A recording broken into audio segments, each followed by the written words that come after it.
Първо, не говорим за никакви санкции от страна на България. Значи няма никакви санкции, не зборуваме от страна на България. Решаването на името на Република Македония ще стане в преговори, открити, честни, интензивни, каквито вече се водят, между две суверенни държави. Значи, Република Македония и Република Гърция. Решаването на проблема за името ќе стане во директни, честни разговори и преговори, кои се водат меѓу двете земји, Македонија и Грција.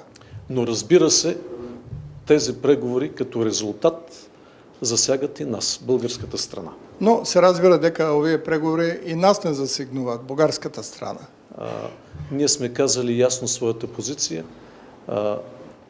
За нас е важно бъдещето име в резултат на тези преговори да не съдържа географски определители, които от своя страна да съдържат части от територията на Република България.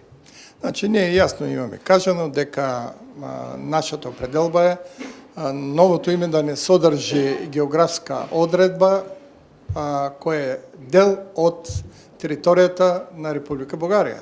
Аз вярвам, че ще се намери разумно решение, което да удовлетворява всички страни.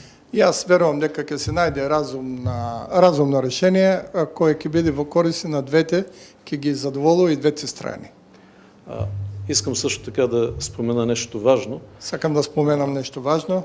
Ние гледаме изключително сериозно на нашите отношения с Република Македония. Ние гледаме исклучиво сериозно на нашите односи со Република Македонија. В това отношение разговорите ни с президента Иванов са наистина много важни. Во тој однос нашите разговори со председателот Иванов се многу важни. Но отношенията ни изискват всеобхватен подход и затова тази визита не е просто само на високо политическо ниво. Значи, нашите односи барат еден многу поширок обсек и ова посета не е само на тоа ниво.